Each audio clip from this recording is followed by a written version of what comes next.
Ron Strickland. This webcast is one of a series in which I'm presenting some brief lectures and commentaries on topics from the courses I teach in literature and cultural studies.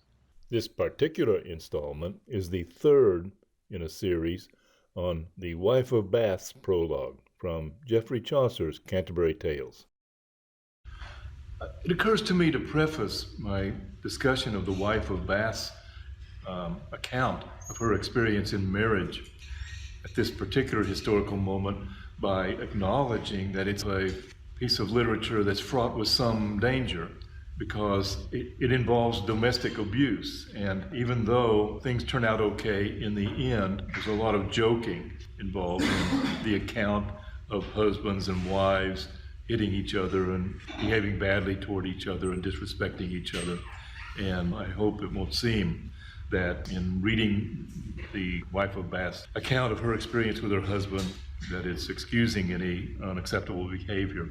Nonetheless, it is part of our history, and it's important not to ignore negative aspects of our history, and also to recognize that humans are package deals and unfinished products. And as people, one hopes that we become more humane as time progresses. Not guaranteed, but it's the hope. So I'll come back then to The Wife of Bath. There's her image from the Ellesmer manuscript. So she was first married at 12 years old to a wealthy old man, and she'd been married 5 times, and she's grown rich herself in the process. And we learn from her that she clearly enjoys sex, but she doesn't like to be controlled by men.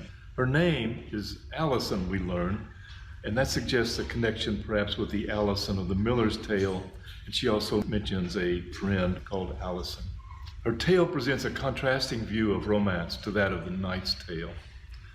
And her prologue is structured in 2 parts.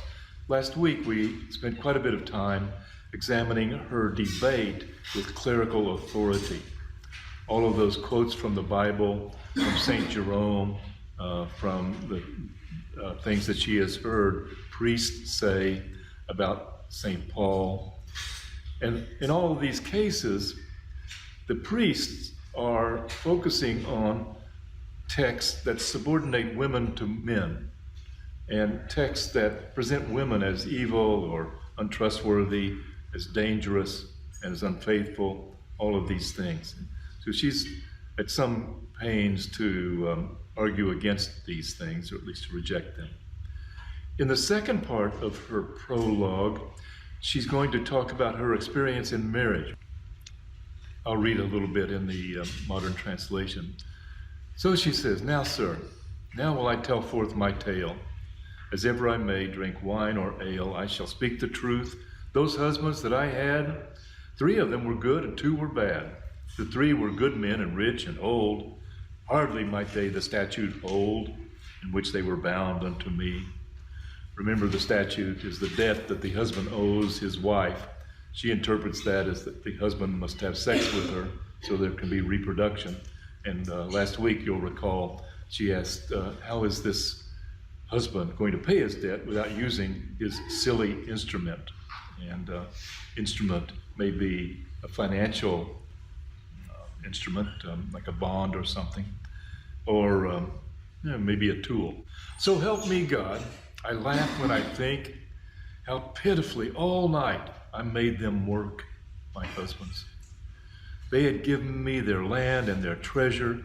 I needed not work hard any longer to win their love or do them reverence. They loved me so well by God above that I reckon little of their love. A wise woman will be constantly busy to get their love, yes, when she has none. But since I had them wholly in my hand, since they had given me all their land, why should I take care to please them? Unless it were for my profit and my pleasure. I set them so to work by my faith that many a night they sang well away, woe is me. Bacon was not fetched for them, I believe, that some men have in Essex at Dunmore.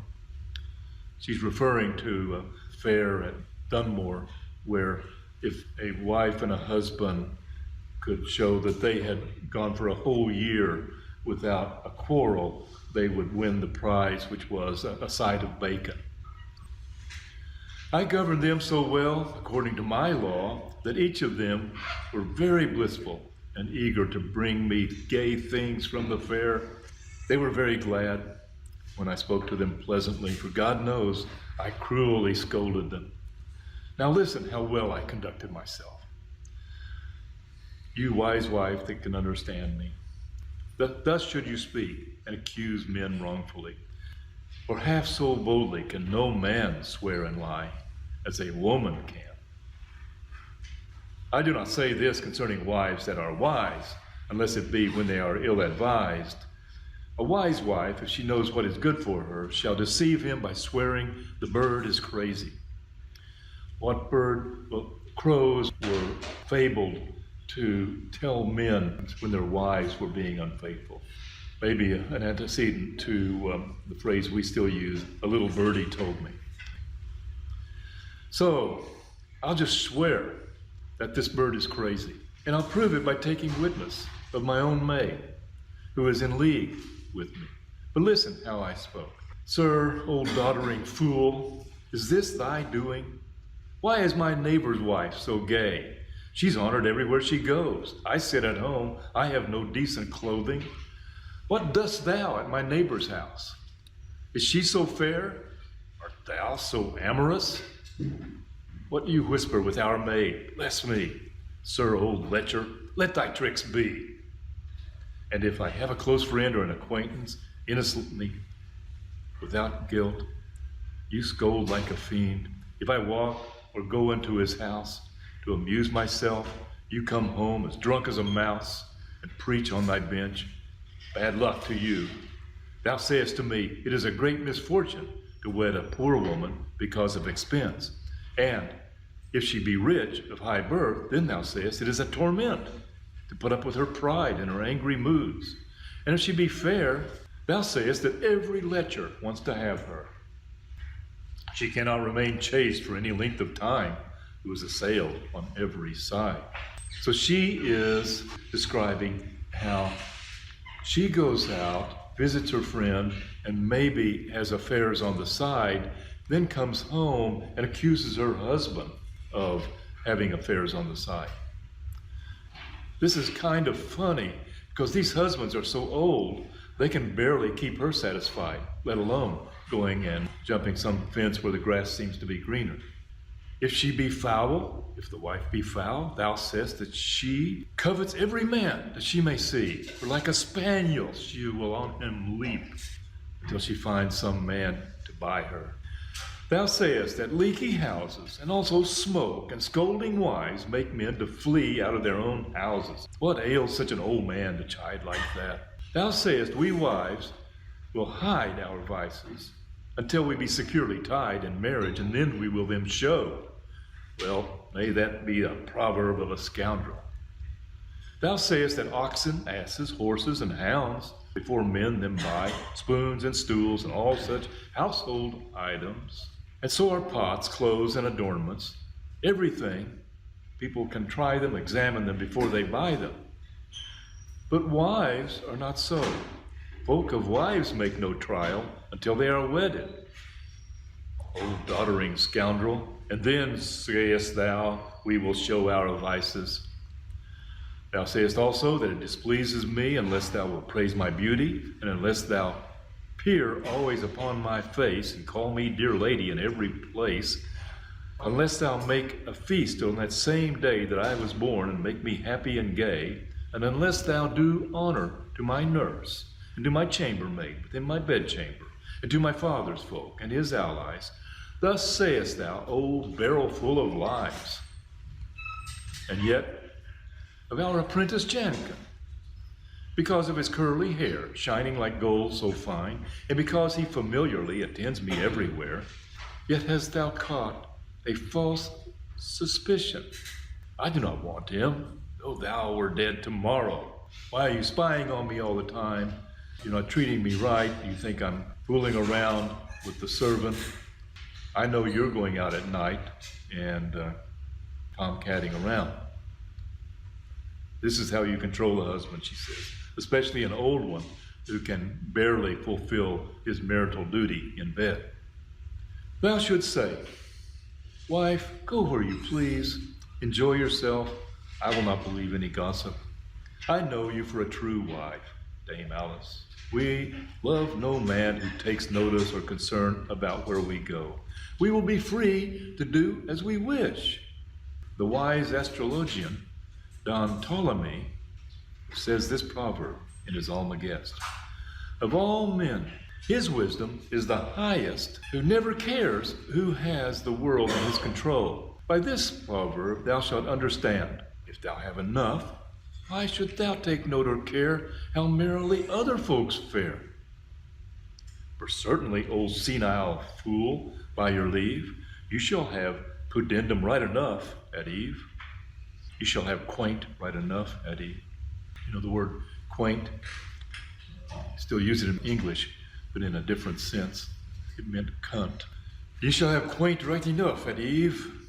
He is too great a miser that would refuse a man to light a candle at his lantern. He shall have nevertheless light, by God. Now let's pause for a moment. Consider just what she's saying. You've got a lantern. Someone has a candle. No big deal if the person says, can I have a light? If thou have enough, thou need not complain. Gentlemen, write thus. As you have heard, I firmly swore to my old husbands that thus they said in their drunkenness, and all was false. But I took witness, for like a horse I could bite and whinny. I could complain, and yet I was in the wrong, or else many times I had been ruined. Whoever first comes to the mill first grinds.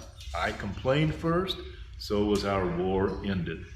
They were very glad to excuse themselves quickly of things of which they were never guilty in their lives. Of wenches would I freely accuse them, when for sickness they could hardly stand. Yet I tickled his heart, for he believed that I had of him the greatest affection, even jealousy. I swore that all my walking out by night was to spy out wenches with whom he had intercourse. Under that pretense I had many a mirth, for all such wit is given us in our birth. Deceit, weeping, spinning God has given to women naturally, while they may live. And thus of one thing I boast, at the end I had the better in every way, by trickery or force, by some such thing, as by continual murmur or grieving or grouching, especially in bed they had misfortune. There would I scold them and do them no pleasure. I would no longer in the bed abide, if I felt his arm over my side, until he had paid the penalty to me. Then would I allow him to do his foolishness. And therefore, every man, this tale I will tell. Anyone can profit, for everything is for sale.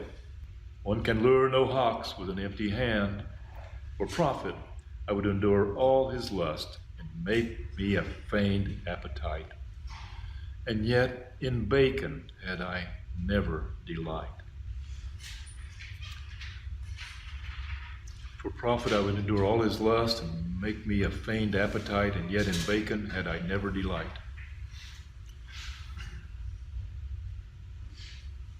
Your book, I think, has a footnote on this. Front row scholars. Like an innuendo, or is it like what? It's a sexual innuendo, yeah, definitely. Old meat, cured meat. His penis is like a salted piece of bacon. She doesn't have a taste for it. And yet, in bacon, I never had delight. Now, she'll put up with it once in a while because he's going to die soon and he got lots of money.